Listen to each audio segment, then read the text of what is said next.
Sebelumnya, Luffy dan teman-temannya menemukan sebuah robot kuno yang berada di tempat pembuangan Fabrio Pace. Bonnie saja sampai bertanya, apakah dulu robot ini bisa bergerak? Bahkan Jinbei juga mengatakan kalau memang bisa bergerak, berarti robot ini memang berasal dari teknologi masa depan.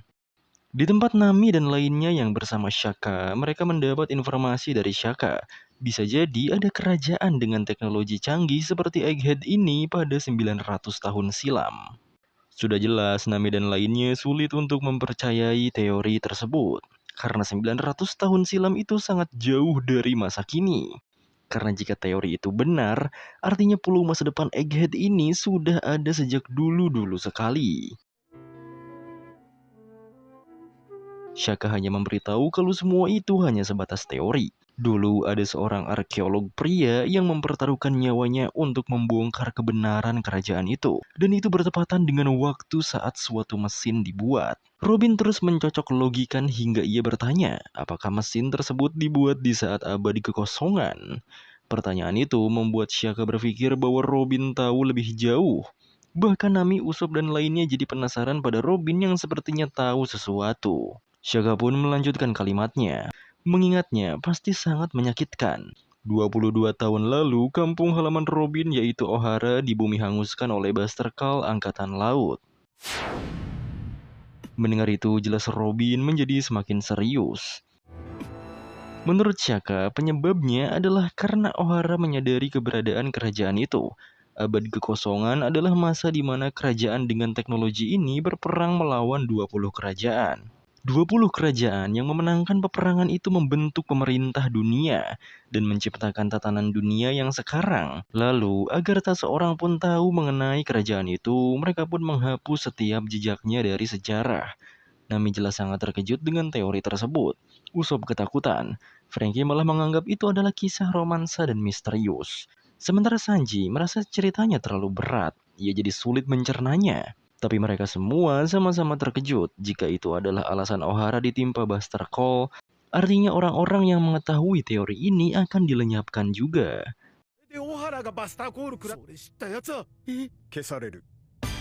Sekarang Usopp dan lainnya menutup telinga seakan tak mau mendengar lebih banyak soal teori ini. Melihat mereka berusaha melupakan teori itu, Shaka menjelaskan kalau semua itu hanya masih sebatas teori saja. Tapi Shaka fokus pada Robin kembali. Jika Ohara dilenyapkan karena teori ini, itu bisa diartikan bahwa pemerintah mengakui fakta ini.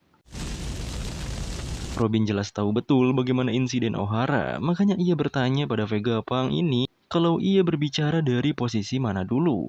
Para ilmuwan Ohara meneliti dokumen berharga dan membuat teori. Orang dengan status setinggi Vegapunk, apakah pemerintah dunia memberitahunya? Shaka menjawab bahwa ia tak diberitahu apapun oleh pemerintah dunia. Meski Vegapunk tergabung dengan pemerintahan, ia juga bisa ikut dilenyapkan jika buka mulut. Makanya Robin terus bertanya balik, lalu bagaimana cara Vegapunk mencari tahu tentang kerajaan itu? Lagi pula semua buku-buku Ohara yang dikumpulkan dari seluruh dunia sudah tidak ada. Jawaban Shaka sederhana, yaitu tekad Ohara masih hidup. Shaka pun menjelaskan lebih detail bahwa hari itu seluruh dunia terkejut. Pulau ilmuwan yang punya pengetahuan paling banyak di dunia, Ohara musnah dalam semalam dan hanya menyisakan seorang gadis. Mereka dituduh sebagai kelompok ilmuwan jahat yang berusaha menggulingkan pemerintahan. Beberapa bulan sejak insiden itu, Vegapunk sendiri pergi menuju Ohara. Vegapunk kenal dengan mendiang arkeolog di sana yang bernama Profesor Clover. Ia pergi ke Ohara dengan tujuan berziarah sambil membawa bunga. Robin jelas terkejut karena ternyata Vegapunk kenal dengan Profesor Clover. Bagi Vegapunk, Profesor Clover adalah seorang petualang yang terobsesi dengan abad kekosongan. Profesor Clover menginginkan semua pengetahuan dari seluruh dunia. Ia sudah 10 kali ditangkap dan dipenjarakan oleh Angkatan Laut. Clover menjadi arkeolog terkenal nomor 1 di dunia. Perlahan, para ilmuwan yang menerima ilmu meneruskan tekad Ohara, dan pulau itu menjadi tanah suci bagi arkeolog. Kejeniusan mereka mengundang tragedi itu. Pada sebelum tragedi Ohara, bahkan Profesor Clover mengatakan banyak hal tentang sejarah. Masa lalu adalah milik semua umat manusia, Tak ada seorang pun yang memiliki hak untuk menghentikan perasaan ingin tahu tentang masa lalu yang diwariskan. Berbekal literatur kuno dan memecahkan beberapa poneglyph yang ditemukan, ia dan para arkeolog lainnya menyadari keberadaan suatu negeri. Meski sudah tidak ada peninggalannya, tapi yang tertuang di dalam literatur adalah tentang keberadaan kerajaan besar. Dulu, mereka membanggakan kekuatan besarnya, tapi informasi mengenai negeri itu dihapuskan dalam batas tertentu. Kemungkinan di hadapan Perserikatan Bangsa-Bangsa yang dikenal sebagai pemerintah dunia. Mereka yang merasakan kekalahan mencoba mewariskan informasi ke masa depan dengan menulis semua kenyataan di dalam batu. Itulah poneglyph yang tersisa di dunia saat ini. Para Gorosei yang mendengar ucapan Profesor Clover mengatakan bahwa teori Clover cukup berani. Menurut Profesor Clover, senjata kuno memang mengancam dunia, tapi itu ikut bangkit bersamaan dengan sejarah. Keberadaan dan pewaris kerajaan itu menjadi ancaman bagi pemerintah dunia. Saat Profesor Clover hendak mengatakan nama dari kerajaan yang menggenggam seluruh kunci, ia langsung ditembak. Gorosei jelas menganggap kalau Ohara tahu terlalu banyak. Mereka langsung memberi aba-aba serangan Buster Call. Dengan begitu, Buster Call menghabisi Ohara.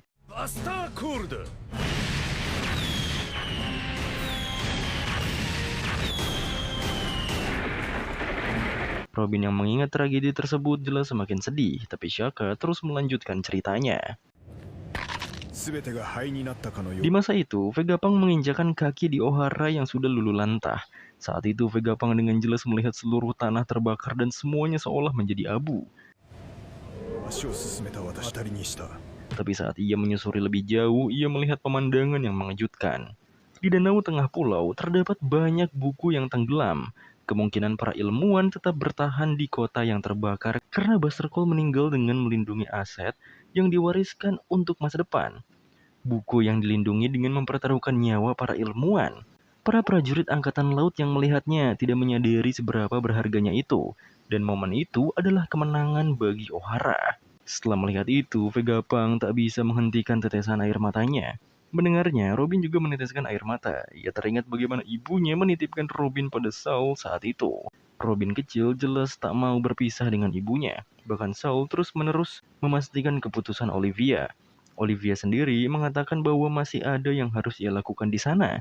Jadi Robin harus segera pergi bersama Saul. Ia juga terus meneguhkan Robin. Jika Robin adalah ilmuwan Ohara, seharusnya Robin juga paham.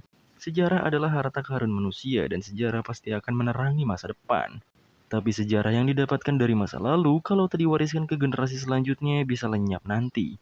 Para arkeolog di dalam perpustakaan juga menyelamatkan buku-buku berharganya sebelum mereka mati. Mereka membuang semua buku-bukunya dari perpustakaan. Olivia juga menjelaskan bahwa Ohara bukan ingin mengungkap sejarah, mereka hanya ingin menerima suara masa lalu dan melindunginya.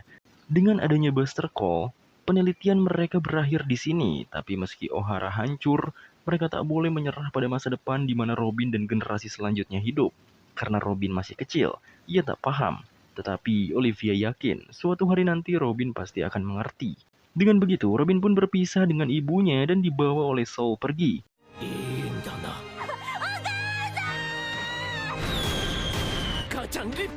Dalam pelariannya, Saul mengatakan bahwa Robin harus berbangga. Olivia adalah wanita yang terhormat. Suatu hari nanti Robin harus menceritakan sejarah pulau ini. Pastikan dunia tahu bahwa Ohara sedang bertarung dengan dunia. Semakin mengingatnya, Robin semakin meneteskan air mata. Sikap Nami dan lainnya jadi emosional pada Shaka karena ucapan-ucapannya terus mengeruk ingatan tragis pada Robin. Melihat teman-temannya pengertian sekaligus bodoh, Robin bisa tersenyum kembali. Ia juga mengatakan bahwa ucapan Shaka alias Vegapunk ini memang benar. Ohara memang mengungkap suatu kerajaan. Sekarang pertanyaannya, di mana semua buku yang ditenggelamkan ke danau itu? Shaka menjawab bahwa sebenarnya ia ingin membawa buku-buku itu ke Pang Hazard. Tapi kalau semua petinggi mengetahui hal itu, maka semuanya akan berakhir. Sebenarnya saat itu, mereka membawa semuanya. Jadi di masa lalu, Vegapunk melihat ada sekelompok raksasa yang membawa semua buku-buku itu dari dalam danau. Ada juga sesosok orang yang berdiri di sana.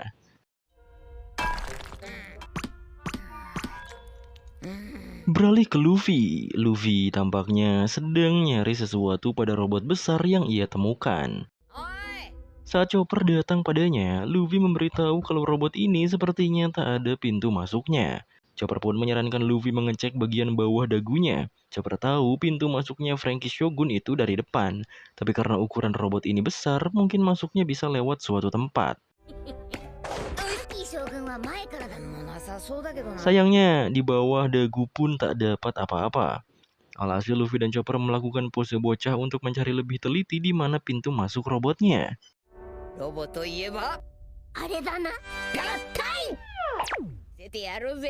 Mereka saat ini berada di tumpukan barang rongsokan Fabrio Pace. Melihat mereka berdua, jelas Bonnie kesal karena terlalu kekanak-kanakan. Sementara Jinbe yang sudah dewasa saja hanya tertawa dan menyebutnya roman. Dalam pencariannya, Luffy dan Chopper ujungnya terjatuh.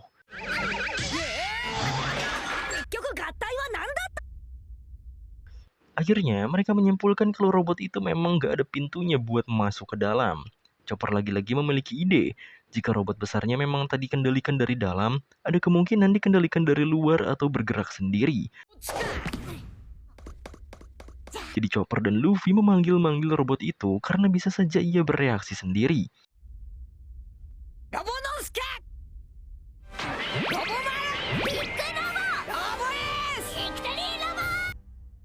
Setelah semua panggilan dicoba, hasilnya sama saja. Sementara Bonnie semakin kesal, karena mana mungkin robot sebesar itu dipanggil nama-nama aneh.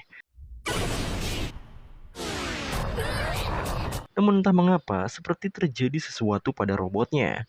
Robot itu seperti bergetar dan mengeluarkan tekanan udara di sekitarnya. Mereka jadi semakin penasaran apa yang sebenarnya terjadi pada robot itu. Tapi setelah diperhatikan, ada suara seseorang di atas robot itu yang meminta tolong. Luffy semakin bingung, karena saat ia mencari pintu masuk, sebelumnya tidak ada kakek-kakek seperti orang itu. Kakek-kakek itu seakan tenggelam ke dalam robotnya, makanya ia meminta tolong. Walau nggak tahu apa yang sebenarnya terjadi, Luffy pun berusaha menolong kakek-kakek itu.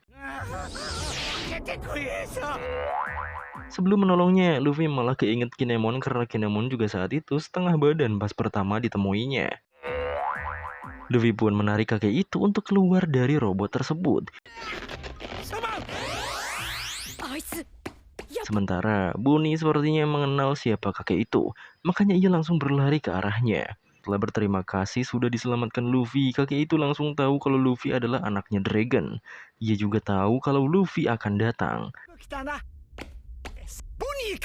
Bahkan ketika Bonnie mendekatinya, kakek itu tahu betul kalau itu Bonnie. Ternyata memang benar Bonnie mengenal kakek itu, karena kakek itu adalah Vegapunk. Karena bersyukur Bonnie masih hidup, kakek itu juga bisa terbang. Jelas Luffy kaget bagaimana bisa kakek-kakek itu terbang. Kakek itu pun menjelaskan kalau Luffy juga memakai alat yang sama. Sepatu dom itu memiliki fungsi hover. Pertama, mereka harus menekan tombolnya. Setelah itu tinggal mendorong tuasnya dan akhirnya terbang. Kakek-kakek itu adalah Dr. Vegapunk. Ialah pria tercerdas di dunia. Di Angkatan Laut posisinya adalah kepala organisasi khusus sains Angkatan Laut. Beralih pada situasi di West Blue, tepatnya Ohara pada 22 tahun yang lalu. Saat itu keadaan pulau memang hancur, dan di momen ini adalah beberapa bulan setelah Buster Call. Vegapunk yang berniat berziarah untuk Profesor Clover dan para arkeolog lainnya membawa bunga ke sana. Dengan kepala yang sangat besar memanjang, Vegapunk memperhatikan dengan jelas bagaimana buku-buku itu tenggelam di dalam danau. Ia juga memuji para ilmuwan Ohara karena berhasil melindungi aset-aset ini. Dengan begitu, ia menganggap Ohara lah yang menang. Vegapunk sendiri meneteskan air mata melihatnya. Saat itu, pandangannya teralihkan karena ada beberapa raksasa yang membawa buku-buku itu di dalam danau. Ia benar-benar penasaran apa yang orang-orang itu lakukan di sini. Selain mengangkut buku-bukunya yang tenggelam di dalam danau, mereka juga memasukkan buku-buku itu seperti hendak dibawa. Salah satu raksasanya juga kita kenali, ialah Hairudin. Yang jadi pertanyaan, mengapa para raksasa melakukan hal itu? Apakah mereka tahu seberapa berharganya buku-buku itu? Apa yang akan mereka lakukan pada buku-bukunya? Tiba-tiba, seseorang datang dan mengatakan kalau Vegapunk memang tak pernah berubah. Orang itu tahu betul, orang dengan kepala sangat unik. Makanya ia langsung tahu siapa orangnya. Orang itu juga membawa bunga, sepertinya ia juga melakukan hal yang sama dengan Vegapunk. Ialah Monkey D. Dragon, pemimpin pasukan revolusi saat berumur 33 tahun. Karena sudah lama tak bertemu, kesan pertama Dragon pada Vegapunk adalah kepalanya yang membesar lagi. Ialah Dr. Vegapunk, kepala lab Punk Hazard saat berusia 43 tahun. Vegapunk menanyakan apa tujuan Dragon di tempat ini, yang justru Dragon malah bertanya balik. Dragon mengatakan bahwa ia mengenal Profesor Clover. Walau Vegapunk juga baru tahu Dragon kenal, tapi Vegapunk memberitahu kalau Clover dulunya adalah seorang berandal yang suka mengelilingi dunia. Semua omong kosong yang mengatakan bahwa ia ingin menghancurkan dunia juga adalah hal yang konyol. Dragon jelas setuju pada Vegapunk. Dragon juga berniat memberitahu apa yang sedang para raksasa itu lakukan pada Vegapunk. Awalnya, Vegapunk tak bisa membiarkan mereka mengambil buku-buku berharga itu. Tetapi Dragon menjelaskan kalau mereka bukan bandit. Ia sendirilah yang sudah memeriksa mereka. Kata Dragon, para raksasa itu datang dari Elbaf. Mereka tahu seberapa berharganya buku-buku itu. Kapten mereka adalah orang aneh dengan perban di sekujur tubuhnya. Orang aneh itu bilang bahwa Ohara menukar nyawa dengan peninggalan mereka, dan ia takkan membiarkannya terhapus dari sejarah. Mereka berdua pun menyimpan bunga sebagai pemakaman semua penduduk Ohara. Dragon juga menambahkan kalau ia bersyukur pada Vegapunk dan orang-orang pemerintah dunia itu tidak tahu mengenai hal ini dan menghancurkan buku-buku itu. Tapi Vegapunk membantah ia sendiri takkan melakukan hal itu. Tapi tetap saja Dragon tak menyangka kalau pada akhirnya Vegapunk akhirnya menjadi anjing pemerintah dunia setelah Vegapunk menolak ajakannya untuk bergabung dengan pejuang kebebasan. Vegapunk justru malah mengeluh karena walaupun ia dengan pengetahuan dan keahliannya, apa yang bisa ia ciptakan dengan pasukan miskin yang Dragon bangun? Dragon mengerti karena pemerintah dunia juga adalah organisasi yang besar. Ada juga orang yang mendengarkan Vegapunk, terutama dari angkatan laut. Vegapunk sendiri meminta Dragon untuk jangan salah target. Dragon mengerti, tapi kejadian Ohara ini sungguh mengejutkannya. Para ilmuwan tak bersalah yang mempertanyakan hukum tak berdasar telah dibinasakan dengan kekerasan. Jadi, Dragon telah memutuskan akan membangun pasukan yang akan berjuang. Tetapi Vegapunk sendiri tahu kalau Dragon membenci perang. Dragon justru meminta Vegapunk menunggu, ia akan merubah dunia. Takkan Dragon biarkan kematian Clover dan harapan Ohara tersia-siakan. Di tahun yang sama, Dragon bekerja sama dengan Emporio Ivankov dan Bartolomeo Kuma dengan tujuan untuk menciptakan pasukan revolusi yang saat ini menggemparkan dunia. Begitulah cerita dari Shaka.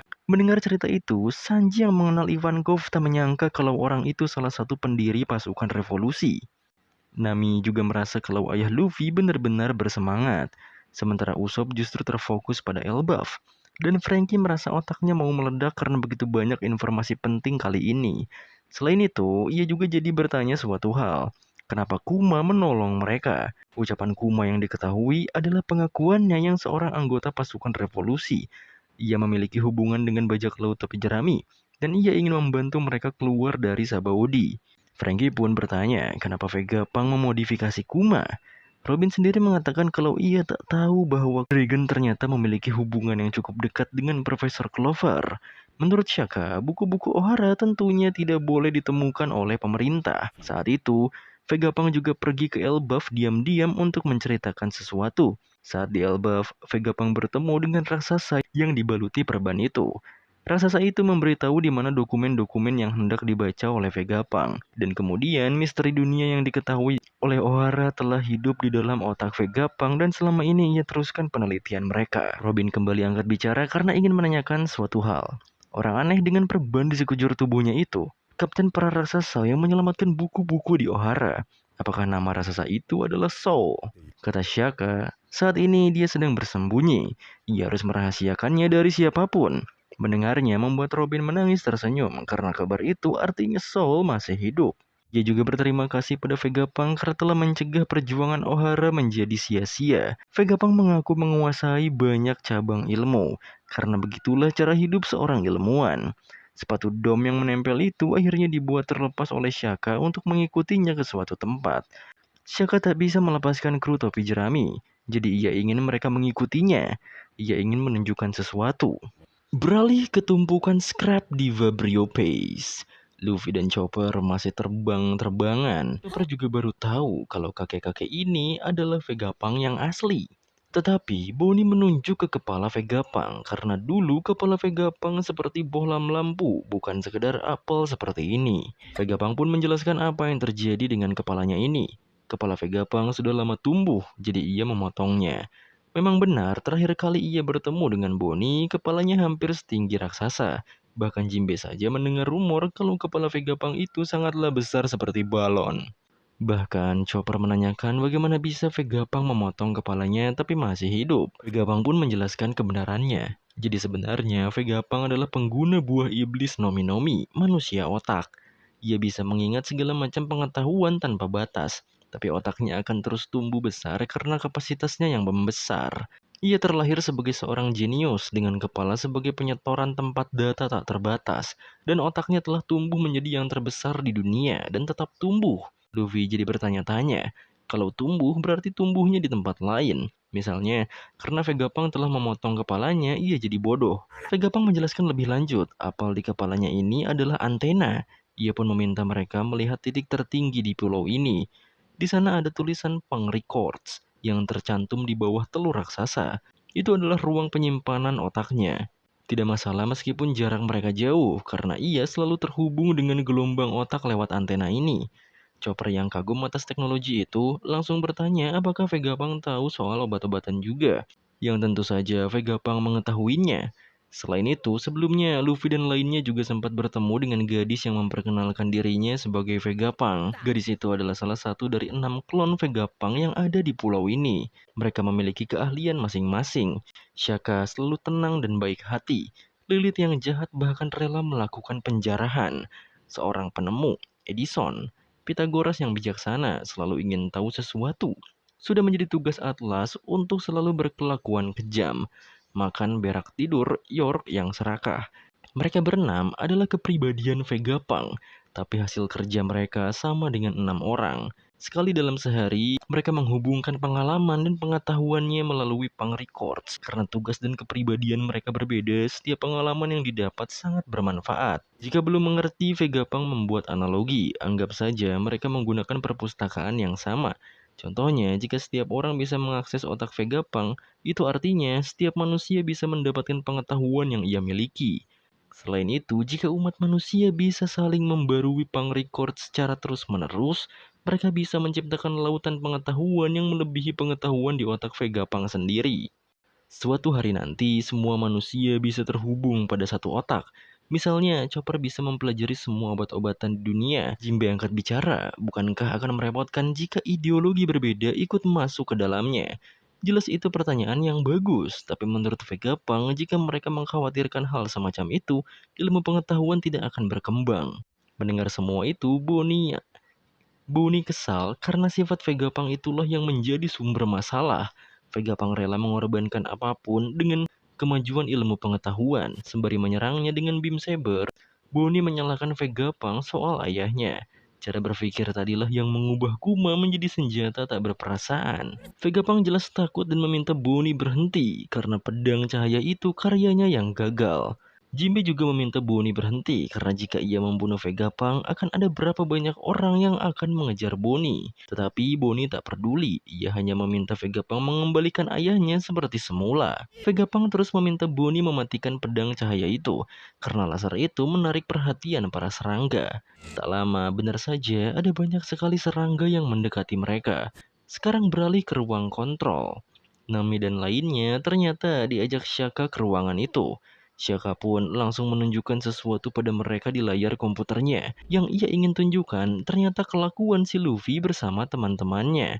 Mereka pun akhirnya bersyukur karena Luffy, Chopper, dan Jinbe baik-baik saja. Tapi sebenarnya mereka lagi ngapain? Luffy sendiri terus membangunkan Bonnie yang pingsan akibat serangga-serangga itu. Vegapunk juga menjelaskan bahwa senjata yang Bonnie ambil adalah karya gagal dan benda itu juga menyelamatkan nyawanya. Tapi sebenarnya Vegapunk tak terkejut jika Bonnie ingin membunuhnya. Selain membahas Bonnie, Vegapunk juga membahas mereka yang datang ke Egghead. Vegapunk tahu kalau kelompok Luffy baru saja keluar dari negeri Wano, jadi Vegapunk ingin menanyakan suatu hal. Apakah benar ada naga lain selain Kaido? Luffy yang tahu membenarkan hal itu, naga itu adalah Momo. Kata Vegapunk, sepertinya ia adalah orang yang memakan buah iblis gagal yang ia tinggalkan di Punk Hazard. Jadi sebenarnya itu adalah buah iblis yang Vegapunk ciptakan sendiri. Ia menghabiskan waktu 20 tahun dan banyak sekali dana penelitian untuk membuatnya dari elemen garis darah Kaido. Tapi ternyata komposisi buahnya berbeda. Itulah sebabnya ia bisa berubah menjadi Kaido dan menurut Luffy buah itu bukan karya yang gagal. Momo bisa mengeluarkan nafas api dan sekarang ia bisa melindungi negeri Wano. Vegapunk pun menanyakan warna dari naga itu, yang tentu saja Luffy menjawabnya bahwa naga itu berwarna pink. Jadi anggapan gagal bagi Vegapunk adalah warnanya. Makanya Jinbe mengatakan Vegapunk memang orang yang jenius, sekaligus perfeksionis. Selain itu, Luffy pun naik ke robot raksasa sebelumnya. Ia ingin Vegapunk membuat robot ini bergerak, karena Luffy berpikir robot ini ciptaan Vegapunk juga. Tapi Vegapunk menyangkal, robot itu adalah raksasa besi legendaris yang katanya pernah menyerang Merijoa 200 tahun yang lalu. Di sisi lain, tepatnya di lautan Egghead, kapal pemerintah dunia tampaknya dibegal oleh monster laut mecha. Lucy yang memimpin Mississippi Zero ini sudah siap melenyapkan Vegapunk. Jinbe langsung bertanya-tanya, apa maksud dari menyerang Merijoa? Jadi, kata Vegapunk, setelah robot itu bangun, ia akan berada dalam masalah besar. Ditambah lagi, robot itu dibangun 900 tahun lalu. Chopper bahkan sulit mempercayai ini, tapi memang begitulah faktanya. Luffy sendiri malah semakin kagum. Ia jadi penasaran bagaimana cara robot ini menyerang musuh. Luffy benar-benar penasaran sama robot besar ini. Jinbe kembali bertanya, mengapa raksasa besi itu menyerang Merijoa? Kata Vegapunk, ia sendiri saja tak mengetahui apa yang diinginkan robot itu. Di masa lalu, robot itu benar-benar menyerang Merijoa sampai para Tenryubito berlarian. Vegapunk pernah dengar ia kehabisan tenaga, jadi tak ada kerusakan padanya. Tapi dia tentunya menjadi sebuah kejutan bagi para ilmuwan saat ini, karena teknologi yang begitu maju dan benar-benar mengerikan. Bagi Jinbe, bahkan setelah 200 tahun, robot ini masih cukup mengejutkan. Chopper yang sudah mendengar semuanya merasa lebih baik jika robot ini tetap tertidur saja. Menurut Vegapunk sendiri, tak ada yang tahu dari mana dia berasal dan apa yang ia coba lakukan. Pemerintah dunia memerintah untuk menghancurkan sepenuhnya, tapi rasa penasaran para ilmuwan tidak membiarkan hal itu terjadi. Dan disinilah dia, masih ada hingga masa kini. Bahkan pemerintah dunia tidak tahu akan keberadaannya di sini. Luffy pun langsung mendekati Vegapunk. Ia bertanya mengapa Vegapunk tidak memperbaikinya saja. Karena Luffy ingin membuatnya menjadi robot miliknya, lalu ia kendalikan sendiri. Selain membahas soal robot besar itu, Vegapunk juga terkejut karena kelompok topi jerami bisa selamat dan sampai tiba di tempat pembuangan Fabrio Pace. Pintu masuk pembuangan Fabrio Pace ini pasti tampak seperti dinding dari luar. Itulah kenapa Luffy sebelumnya tak sengaja menembus dinding itu. Di Labo Face, Frankie dan lainnya justru merasa sedih soal robot besar itu. Robin juga angkat bicara mengenai 200 tahun yang lalu. Pada tahun itu, para manusia ikan mendapatkan haknya. Shaka juga membenarkan, karena di tahun itu kerajaan Ryugu berafiliasi dengan pemerintah dunia dan diizinkan untuk bergabung di dalam Reverie. Nami juga jadi bertanya-tanya, jika robot itu menyerang Tenryubito, maka siapa dalang di baliknya? Menurut Usopp, jika mereka diserang raksasa memang takkan ada cara menghentikannya. Frankie sendiri sulit mempercayainya, karena itu artinya robot raksasa ini memanjat Red Line. Sanji juga merasa jika mereka lihat baik-baik, robot ini tampak seperti robot yang membawa mereka ke Egghead. Shaka memvalidasi, Vega Force 01 diberi model sama dengan robot itu.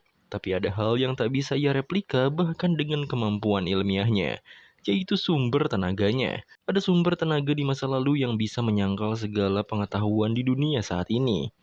Bahkan dengan teknologi ilmiah mereka tak bisa mereplikanya dengan sempurna. Tetapi bagi Nami yang terpenting Luffy dan lainnya baik-baik saja, tetapi mereka bingung siapa gadis yang tertidur di sana.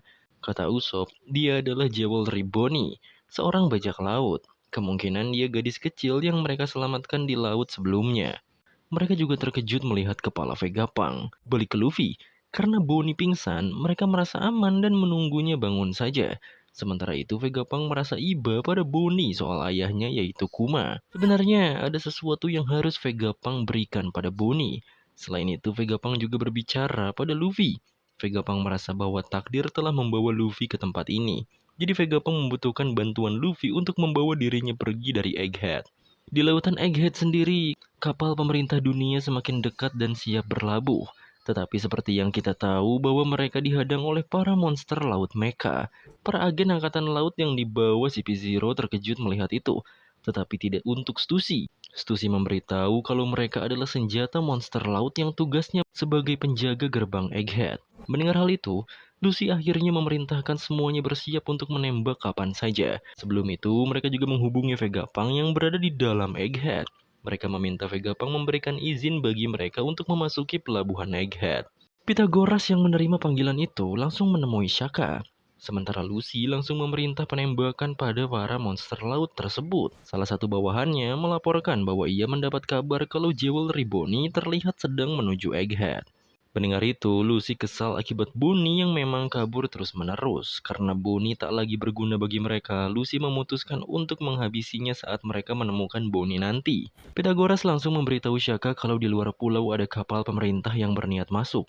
Mendengar kabar itu, semua orang jelas terkejut. Terlebih, mereka ingin segera diizinkan masuk secara baik-baik. Lalu karena Egghead adalah pulau pemerintah, tak seharusnya juga ada bajak laut di sini. Tentu saja, kelompok topi jerami berpikir sama, mereka tak ingin tertangkap atau berhadapan juga. Dan masalahnya, kapal pemerintah itu dipimpin oleh CP0 yaitu Rob Lucy. Tentu bagi kelompok Luffy, kenal siapa itu Lucy. Lilith sendiri malah tertawa. Ia dengan sifat jahatnya malah menyarankan untuk menyerahkan para bajak laut ini pada CP0. Apalagi Lucy adalah seorang pembunuh. Nami dan Usopp panik, Frankie malah kesal, dan Sanji siap melindungi Robin. Akhirnya, para Vegapunk pun mencari cara untuk memutuskan sesuatu. Shaka meminta Pythagoras untuk memberitahu CP0 untuk meninggalkan Seraphim yang dibawanya dan pergi dari Egghead. Karena ia akan bersiap untuk menyerang, mereka akan menolak permintaan pemerintah dunia untuk masuk. Di sisi lain, Bartolomeo Kuma yang diselamatkan oleh Sabo dan dibawa oleh pasukan revolusi entah mengapa bergerak sendiri. Tentunya, Kuma yang bergerak sendiri itu membuat pasukan revolusi agak panik. Lindbergh juga berusaha menghentikan Kuma, karena seluruh tubuh Kuma sedang diperbaiki. Dragon dan Ivankov yang berada di sana juga langsung memperhatikan bagaimana Kuma bergerak. Segala pertanyaan juga muncul. Lindbergh mengira mungkin Kuma masih berada dalam kendali angkatan laut. Pada akhirnya, Kuma benar-benar lepas dari berbagai macam kabel yang ada di tubuhnya dan terus berjalan. Awalnya, Kuma sempat terjatuh. Seharusnya Kuma tak bergerak atau terkendalikan karena Kuma telah kehilangan kepribadiannya. Namun Kuma bangkit dan berlari cepat menjauhi para pasukan revolusi. Dragon sendiri panik karena Kuma benar-benar bertingkah tak terkendali. Saat semuanya mengejar pelarian Kuma, Kuma pun akhirnya menggunakan kemampuannya untuk menteleportasikan dirinya sendiri ke suatu tempat. Balik ke Egghead, Pythagoras langsung menghubungi CP0 kembali. Ia berterima kasih karena telah mengembalikan Seraphim. Tetapi mereka menolak permintaan mereka. Jadi para CP0 harus meninggalkan Seraphim di sini dan segera meninggalkan pulau. Lagi pula, Esber bisa menemukan jalan pulangnya sendiri dari sana. Jadi mereka hanya tinggal memberi perintah pada Esber untuk kembali pulang. Dengan begitu, tugas CP0 sudah selesai. Kaku menjawabnya bahwa Vegapunk jangan berlaku seperti itu pada mereka. Tetapi Lucy berpikir kalau Vegapunk ada kemungkinan sudah tahu tujuan sebenarnya CP0 ke Egghead. Kaku kembali menambahkan bahwa mereka telah menempuh perjalanan jauh, jadi mereka ingin diizinkan untuk minum secangkir teh di dalam pulau. Terlebih di luar Egghead sangat dingin. Tetapi Pythagoras memberi jawaban bahwa markas cabang angkatan laut G14 dekat dari pulau Egghead. Jadi seharusnya para CP0 pergi ke sana saja untuk beristirahat. Lucy pun mengambil alih pembicaraan. Ia mengatakan bahwa Vegapunk pasti sudah menyadari jika ada beberapa orang yang hilang di Egghead. Pythagoras, Shaka, dan Lilith jelas mempertanyakan balik, memangnya siapa yang menghilang? Lucy akhirnya menjelaskan, 2 bulan lalu, salah satu kapal Cyberpol nomor 5. 1 bulan lalu, Cyberpol nomor 7. 2 minggu lalu, Cyberpol nomor 8.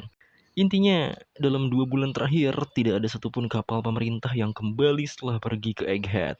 Jadi Lucy bertanya balik, kenapa bisa begitu? Pythagoras pun menjawabnya. Ia memberikan pengakuan kalau di catatan mereka tertulis bahwa semua kapal telah angkat jangkar di pulau ini. Sementara Lilith dengan emosinya langsung to the point bahwa CP0 mencurigai mereka melakukan sesuatu pada Cyberpol. Telepon pun diakhiri tanpa ada negosiasi yang jelas. Lucy juga menerima jika mereka tak diperbolehkan masuk. Sekarang Stussy dan Kaku hanya tinggal menunggu keputusan Lucy selanjutnya.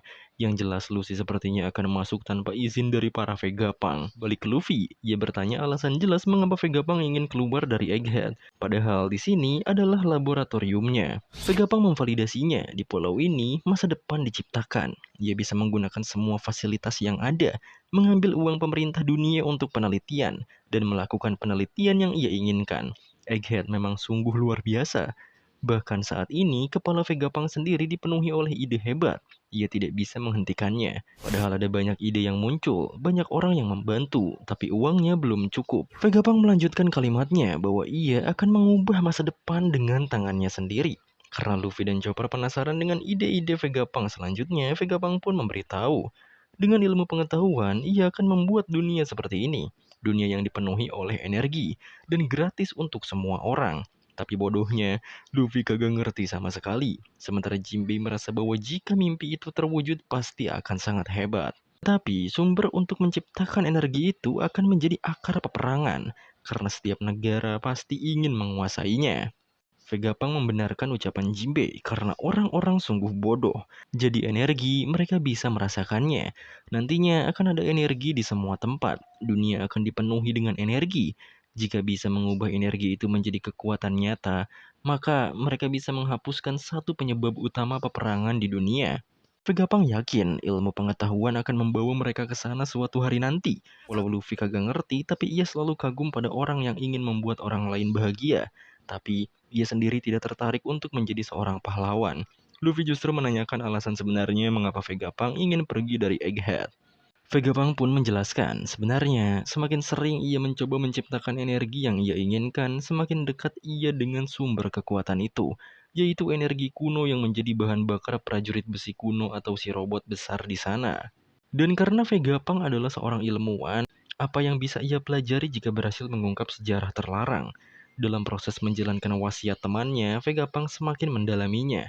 Belum selesai berbicara, ledakan besar terjadi di Pulau Egghead. Tapi intinya, Vegapunk masuk terlalu dalam ke sejarah terlarang. Pemerintah akan melenyapkannya seperti yang mereka lakukan pada Ohara.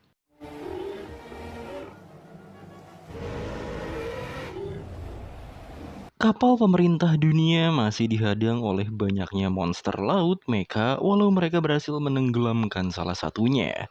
Pythagoras yang berada di dalam pulau terus meminta mereka pergi dari wilayah Egghead. Tentu ini situasi menjadi tegang antara CP0 dan semua orang yang menyaksikan penolakan izin untuk masuk ini.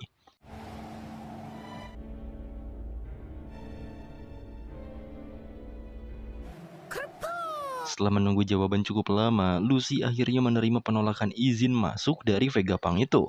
Disitulah Lucy mengatakan kalau apapun yang dilakukan Lucy, tampaknya para Vegapunk itu tak menerima kehadiran mereka. Sekarang Kaku juga tinggal menunggu keputusan Lucy selanjutnya. Lucy pun langsung memerintahkan semua awak kapal pemerintah dunia ini bersiap untuk meninggalkan kapal. Dengan kekuatan Serapim Esper, mereka akan terbang ke Egghead. Mereka akan menyusup ke dalam pulaunya dan kapal ini akan dibiarkan untuk jadi santapan oleh senjata monster laut itu. Menurut Kaku, langkah itu cukup beresiko. Bahkan Stussy juga mengungkapkan kalau orang-orang tak akan menyukai Lucy jika Lucy sendiri tak sabaran. Tetapi Lucy tak peduli. Jika mereka ingin ditelan lautan, maka terserah apa yang mau mereka lakukan saja. Dengan memerintahkan Serapim Esber, mereka pun dipentalkan ke dalam pulau Egghead satu persatu.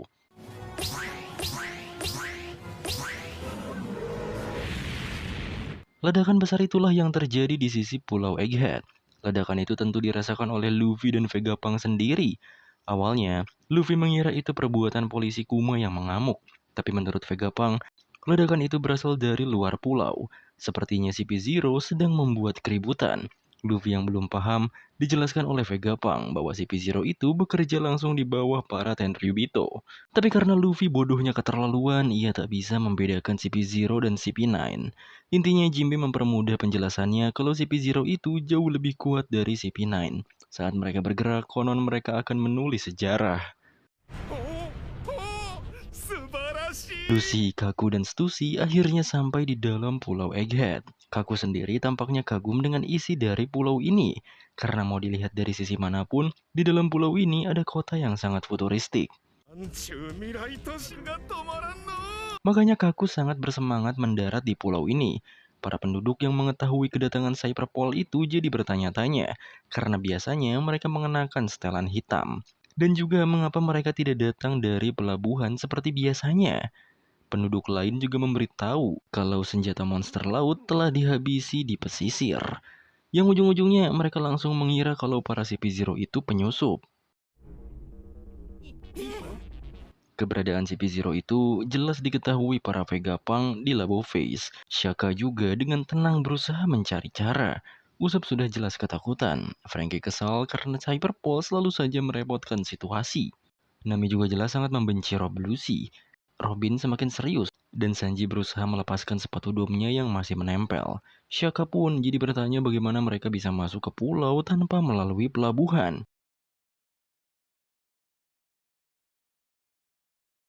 Monitor diarahkan ke keadaan luar pulau, terlihat kapal pemerintah dunia itu dihancurkan oleh para monster laut di pesisir. Padahal Pythagoras sudah meminta mereka untuk pergi, tapi jelas mereka menolaknya. Dan untuk mengantisipasi serangan mereka, sepertinya para CP0 itu terbang dengan kekuatan buah Nikyu-Nikyu dari Seraphim Ice Bear. Menurut Shaka, para CP0 ini juga siap mengorbankan kepala mereka, karena bisa-bisanya kapal mereka saja sengaja ditelan lautan. Tapi jika itu yang mereka inginkan, apa boleh buat? Shaka langsung memerintahkan semuanya untuk memberitahu semua peneliti dan pekerja untuk dievakuasi. Pythagoras pun langsung melakukan peringatan pada semua penduduk yang ada. Mendengar peringatan itu, semua penduduk jelas keringat dingin karena tidak tahu apa-apa. Atlas juga diperintahkan untuk kembali ke laboratorium. Sementara Shaka meminta mereka menyiapkan Seraphim dan membiarkan Sentomaru memimpin mereka. Pythagoras langsung membuka pintu-pintu di tempat Seraphim. Dan yang akan dikeluarkan adalah Seraphim nomor 1, 3, dan 4. Pintu pun terbuka satu persatu. Seraphim nomor 1 dinamai S-Hawk. Seraphim nomor 3 dinamai S-Snake. Seraphim nomor 4 dinamai S-Shark. Balik ke Luffy, di sana Vegapunk menjelaskan kalau jika pemerintah dunia mengincar dirinya, hanya masalah waktu hingga mereka membunuhnya. Dan sekarang CP0 ada di sini dan Vegapunk harus segera berkemas. Jadi Vegapunk ingin segera pergi ke lautan. Luffy memperingatinya kalau ikut dengannya dalam perjalanan bukan berarti perjalanan mereka seperti tamasya. Apalagi menurut Jinbe jika Vegapunk menghilang maka dunia bisa gempar. Tapi setelah dipikir-pikir, karena kepala Vegapunk lucu, Luffy pun malah setuju. Vegapunk senang karena Luffy akan bersedia menerimanya. Dengan begitu, Vegapunk mengajak Luffy dan lainnya pergi ke atas, karena tempat ini akan menjadi medan perang. Ia juga ingin mereka membawa Bonnie ke Labo Face di atas awan. Tapi sebelum itu, Vegapunk meminta Luffy dan rekan-rekannya membawa roket vakum dari Fabrio Face. Karena Luffy dan Chopper sepertinya penasaran, mereka berdua akan membawa roket vakum itu, lalu mereka berpisah di tempat ini. Bahkan kepergian Vegapunk saja bisa membuat mereka terkejut karena menghilang dengan teknologinya. Di sisi CP0, mereka masih melihat keadaan di dalam Pulau Egghead. Kaku sangat gembira bisa melihat monster yang tampak siap menyerang mereka. Para agen kroco itu juga berusaha menembakinya, tapi tembakan mereka sangat percuma.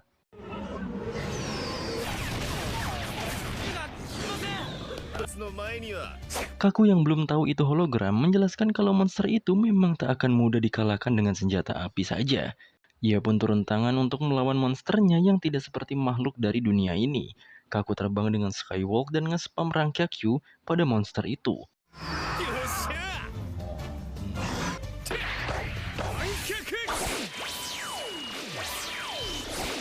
Seberapa banyak serangan pun, Serangannya terus menembus tubuh monsternya. Stussy pun menghentikan aksi bodoh Kaku. Ia memberitahu kalau monster itu hanyalah sebuah hologram.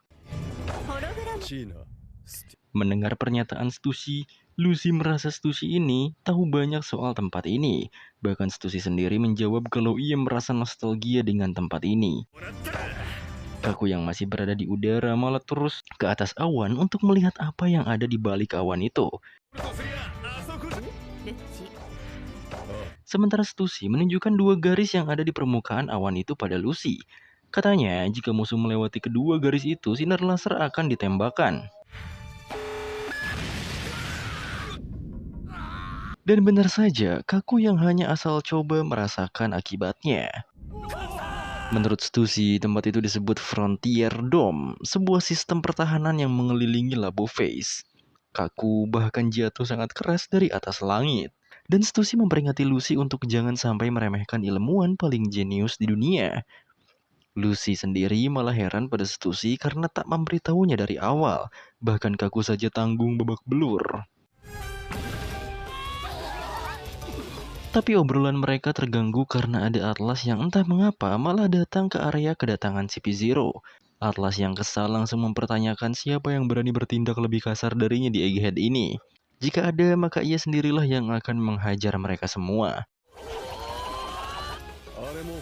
Respon para CP0 jelas aneh melihat bocah raksasa itu. Bahkan Lucy menganggapnya hologram. Kata Stussy, bocah raksasa itu adalah Atlas dan salah satu Vegapunk. Para penduduk juga merasa aman karena kedatangan Atlas yang menghadapi CP0 itu. Karena Lucy memang haus darah dan seorang pembunuh. Setelah tahu Atlas adalah Vegapunk, ia langsung mengerti. Dengan lengannya yang siap memukul, Atlas akan melindungi perdamaian di Egghead. Kru topi jerami yang berada di Labo Face panik melihat bocah yang mau melawan CP0 itu termasuk Sanji. Apalagi Rob Lucy adalah orang gila. Shaka jelas tahu, makanya ia mencoba menghubungi Atlas dan memberitahunya kalau mereka bukan tandingan Atlas. Jadi Atlas harus mundur dan segera ke Labo Face. Namun Atlas tak mau, ia malah berniat memberi pelajaran pada para penyusup ini. Lucy sendiri mengatakan kalau ia tak percaya orang bodoh seperti ini adalah klon Vegapunk. Lucy pun membuka topengnya.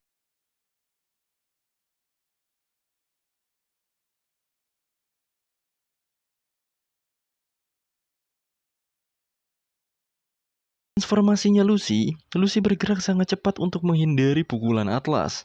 Lalu dengan sekali serangan kecil, bagian kepala Atlas dibuat bergetar dan meledak.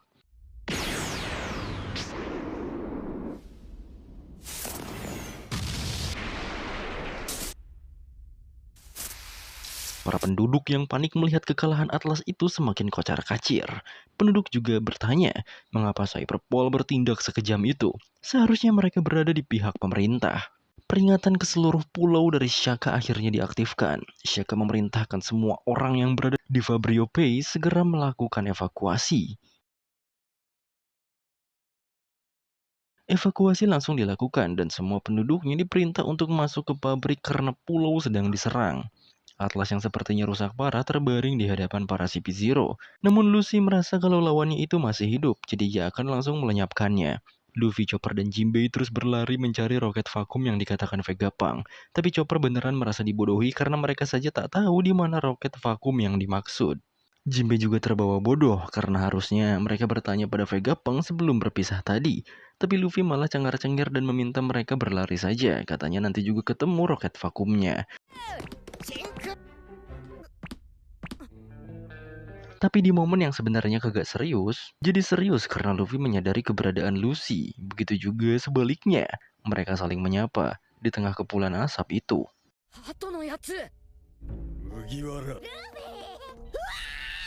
Chopper saja saat pertama melihat Rob Lucy sedekat itu langsung kaget parah. Sementara Jinbe tahu kalau Lucy sepertinya benar-benar ingin melenyapkan Vegapunk. Luffy pun bertanya pada Lucy, mengapa ia berada di sini? Lucy akhirnya menjawabnya kalau ini adalah pulau milik pemerintah. Makanya si Luffy baru ingat seharusnya kelompok Luffy lah yang tidak berada di sini. Kaku juga mengenal jelas kelompok topi jerami. Di tangan mereka ada jewelry Bonnie juga. Jika mereka siap melenyapkan, akan sangat mudah dan bisa sekaligus. Namun Kaku mengingatkan Lucy untuk jangan gegabah. Mereka sebagai CP0 tidak bisa melawan topi jerami tanpa izin dari atas, mengingat saat ini Luffy adalah seorang Yonko. Stussy juga membenarkan bahwa Yonko seringkali memiliki armada besar. Sebuah pertikaian bisa menimbulkan peperangan. Makanya Stussy langsung meminta bawahan mereka segera melaporkan hal ini pada Angkatan Laut. Luffy sendiri juga mengatakan kalau ia tahu bahwa dirinya tidak boleh melawannya. Di sisi Luffy sendiri, ia benar-benar terkejut melihat Atlas yang terkapar dengan kepulan asap di kepalanya. Luffy pun menyerahkan Bonnie pada Jinbe agar ia bisa melihat Atlas lebih dekat. Setelah dilihat, memang benar itu adalah Atlas. Setengah kepalanya tampak hancur dan aliran listrik juga berceceran. Saat Chopper ikut melihatnya, Chopper juga beneran terkejut karena mereka sama-sama mengenal gadis besar itu yang sebelumnya bertemu dengan mereka. Luffy benar-benar tak habis pikir, bahkan ia meminta Chopper memeriksa Atlas. Namun Chopper tak bisa mengatasi hal seperti ini. Mungkin Franky lebih mengerti soal seperti ini. Luffy semakin serius. Ia langsung tertuju pada Lucy dan mempertanyakan perbuatannya pada Atlas. Tapi Lucy menjawab kalau Luffy tak perlu ikut campur karena ini adalah urusan internal pemerintah. Luffy sendiri tak tahu untuk apa para Cyberpol ini datang kemari. Tapi yang jelas Atlas sudah memberi Luffy dan krunya banyak makanan.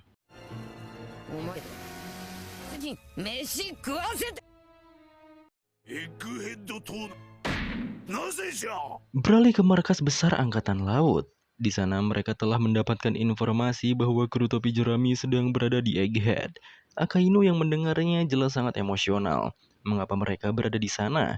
Para wakil admiral yang melaporkan informasi dari CP0 itu hanya menjawab bahwa sepertinya mereka bersekutu dengan Vegapunk. Akainu sadar lagi-lagi keadaannya menjadi rumit. Tapi wakil admiral itu mengatakan bahwa CP0 sudah berlabuh di Pulau Egghead dan operasi untuk menghadang mereka sudah dimulai. Vegapunk juga telah mengetahui tujuan sebenarnya CP0 ke sana.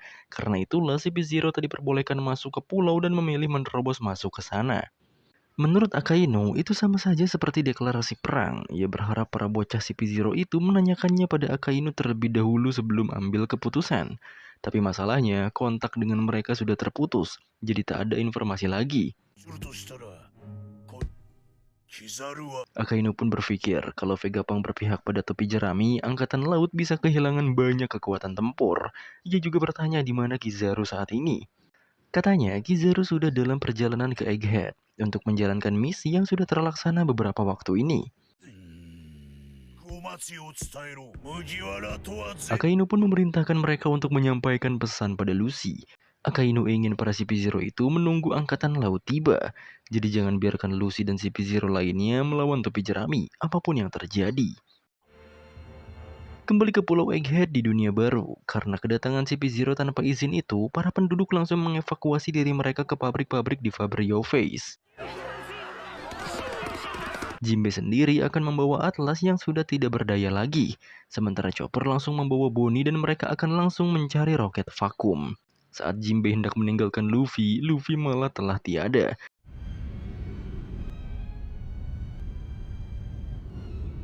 Tampaknya Luffy dan Lucy sudah saling serius berhadapan. Luffy meminta mereka berdua pergi duluan saja, sedangkan Jinbe dan Chopper merasa keadaan akan semakin gawat jika mereka bertarung. Luffy terus menanyakan apa yang telah Lucy perbuat di sini, tapi Lucy tak menjawabnya. Jinbe dan Chopper terus memberitahu Luffy untuk tidak bertarung. Kaku juga terus memperingati Lucy soal tujuan mereka sebenarnya di pulau ini, jadi jangan melawan seorang Yonko.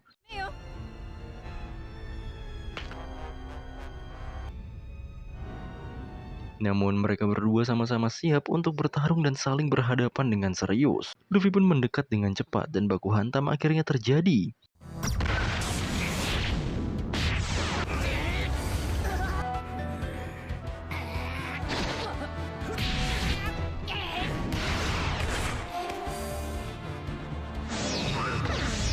Mereka juga mulai menggunakan Busho untuk memberikan damage lebih.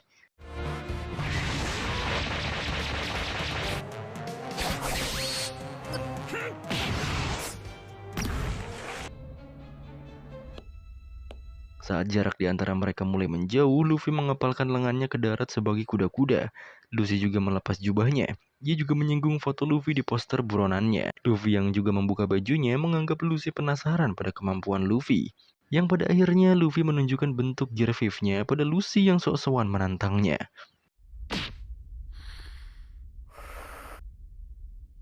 Dengan konsentrasi penuh, Luffy benar-benar mengaktifkan genderang kebebasan dari dalam tubuhnya, sehingga proses transformasi dengan sempurna terjadi.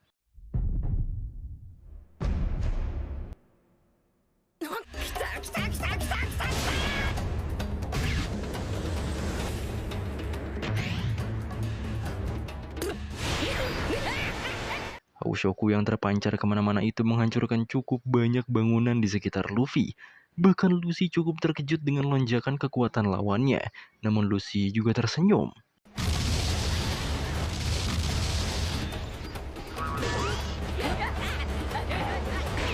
Chopper sendiri saking pusingnya merasa itu bukan Luffy. Bahkan Jinbei juga bisa dikatakan baru pertama melihat bentuk kaptennya yang seperti itu yang disebut pejuang kebebasan. Lucy bersemangat, ia merasa duelnya akan sangat seru dilakukan. Namun tanpa disadari, Luffy sudah berada di hadapan Lucy dan menghajarnya hingga terpental sangat jauh.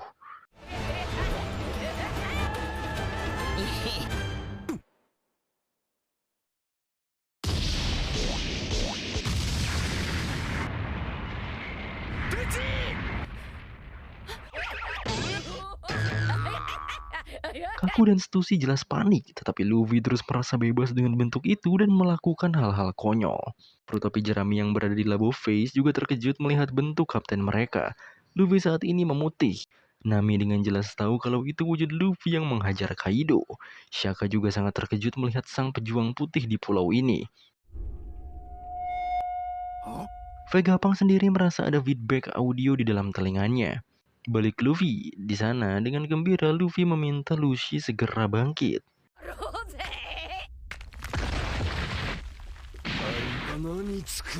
Lucy pun kembali bangkit. Ia sudah tahu kalau Luffy memang bersikap selalu seperti main-main. Yang jelas Lucy muak menanggapinya. Untuk menunjukkan dirinya juga serius, Lucy bertransformasi menjadi bentuk hybrid buah iblis Zoan-nya.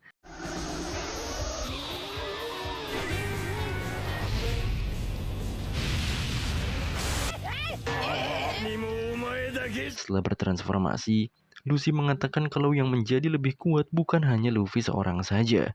Ia sendiri bentuknya cukup berubah karena ada awan hitam saat menjadi macan tutul itu. Inilah bentuk awakening buah iblis Neko-Neko tipe Zoan model macan tutul. Nami dan Usopp yang tahu betul wujud kucing dari Lucy juga melihat perbedaan bentuk Lucy saat ini. Kaku terus berusaha menghentikan aksi Lucy karena mereka belum dapat perintah. Tapi Lucy mulai bergerak dengan sangat cepat. Shaka melihat pergerakan Lucy yang sangat cepat. Momen ini jarang sekali disaksikan. Karena kebanyakan awakening buah iblis tipe Zoan itu, penggunanya kehilangan kepribadiannya.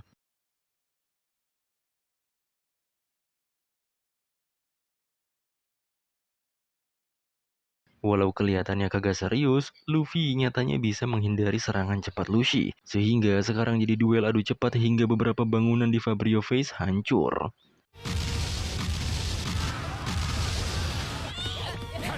Chopper dan Jinbei sendiri terus menjauhi medan duel mereka karena bisa terkena serangan tak terduga.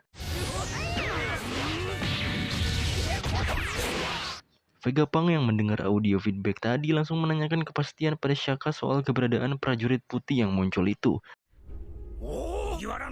Saat melihat monitornya, ternyata memang benar ada sang prajurit putih di Egghead. Vegapunk meminta Nami atau siapapun kru Luffy untuk memberitahu pada dirinya soal perubahan Luffy putih ini.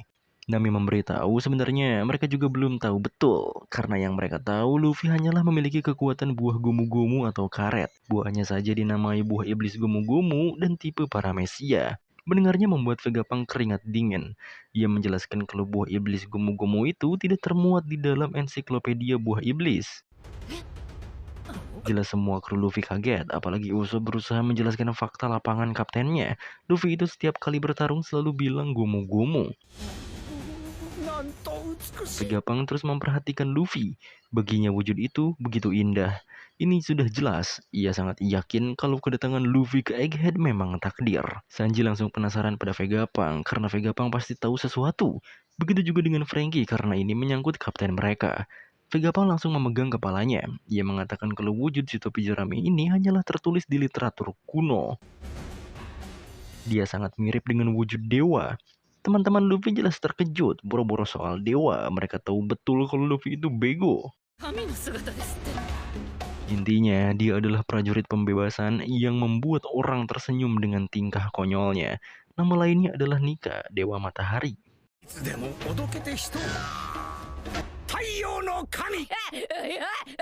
Nami juga tak pernah mendengar istilah Nika sebelumnya. Makanya Vegapunk tak heran mereka tak tahu soal ini. Karena sebenarnya nama itu sudah dihapus dari sejarah. Tapi selama orang-orang mengharapkannya, keberadaannya tak akan pernah hilang. Segala sesuatu yang terlahir di dunia ini karena diinginkan. Misalnya, buah iblis juga termasuk.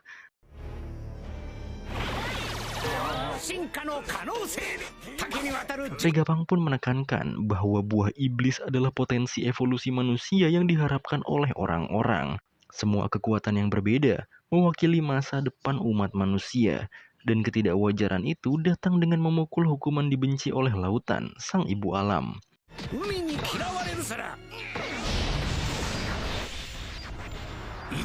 Pengguna kekuatan buah iblis adalah orang-orang yang hidup dalam realitas yang diimpikan oleh seseorang.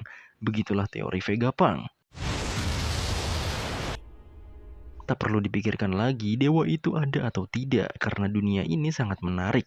Luffy dan Lucy sendiri terus berdua menghancurkan banyak sekali bangunan. Sentomaru yang berada di sana hanya memperhatikan saja. Ia merasa dua orang itu tak wajar karena menghancurkan kota. Karena tempat ini juga bukan tempat bermain pemerintah dunia dan bajak laut. Ialah Sentomaru, kapten tim divisi sains markas besar angkatan laut.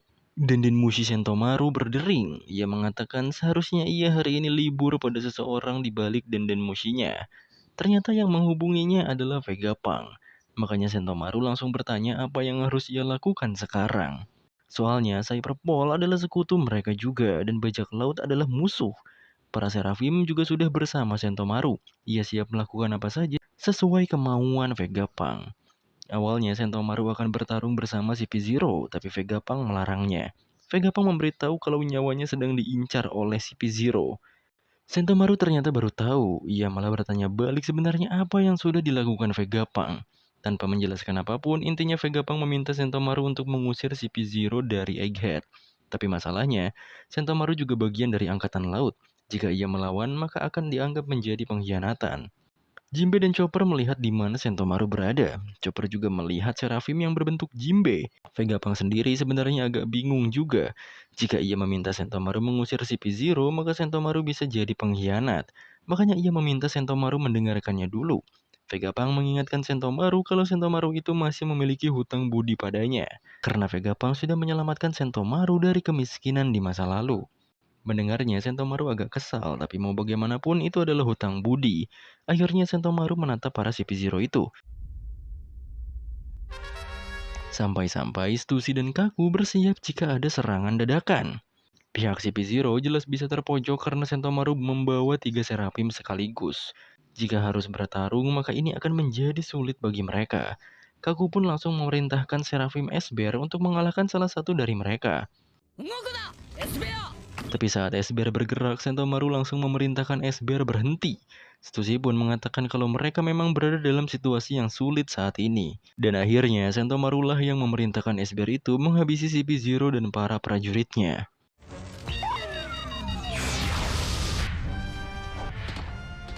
Kaku dan Stussy hanya bisa menghindar. Mereka sadar, dengan chip wewenang yang mereka miliki, mereka tidak bisa menandingi wewenang Sentomaru. Stussy juga menambahkan kalau hierarki wewenang para pasifista tergantung pada siapa yang memberikan perintah. Prioritas mereka bisa berubah. Pertama, prioritas tertinggi adalah Gorosei. Yang kedua adalah Dr. Vegapunk. Yang ketiga adalah Sentomaru. Pemegang chip wewenang seperti mereka berada dalam urutan keempat. Jadi apapun yang mereka lakukan, perintah Sentomaru akan lebih diprioritaskan. Kaku sendiri berpikir simpel, ia malah memberi saran yaitu meminta tolong para Gorosei untuk menghentikan mereka. Tapi Stussy menjawabnya kalau hal tersebut tak bisa, perintah pada pasifista harus diberikan secara langsung. Meskipun Gorosei yang memberikan perintah, pasifista tak akan bisa menerima perintah melalui Denden Mushi.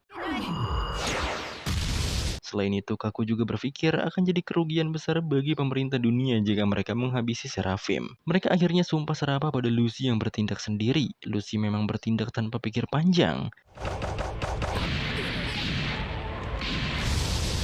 Pada duelnya, sudah jelas Lucy berusaha mati-matian menyerang Luffy. Namun berbagai serangan Lucy, Luffy terima dengan tawa dan malah dengan mudah menyerang balik.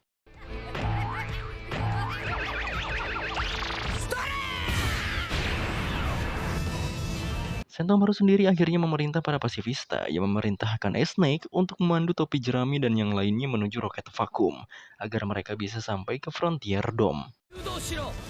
Sementara Sentomaru meminta Ace dan Ace Shark menahan CP0. Jimmy berbicara pada Chopper bahwa ia benar-benar tak menyangka semua makhluk berkulit gelap itu mirip dengan para mantan Shichibukai. Chopper sendiri mengakui juga yang artinya para ilmuwan itu menciptakan kloningan dari para Shichibukai. Para pasifista itu akhirnya bergerak dan membuat kerepotan para CP0. Sedangkan duel Luffy dan Lucy masih berlanjut dengan keabsurdannya.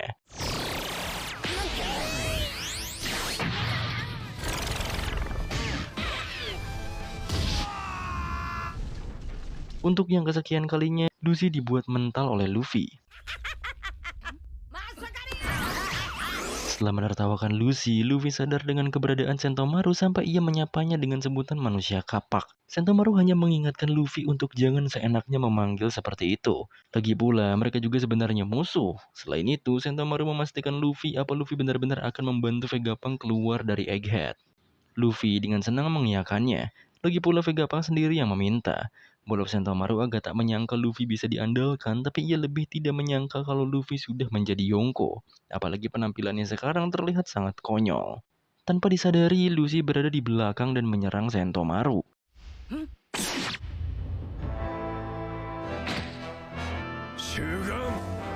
Alhasil, Sentomaru berhasil dijatuhkan oleh Lucy dengan melubangi punggungnya. Bagi Lucy, mereka hanya perlu melenyapkan si pemberi perintah. Dengan begitu, Seraphim akan mematuhi perintah mereka.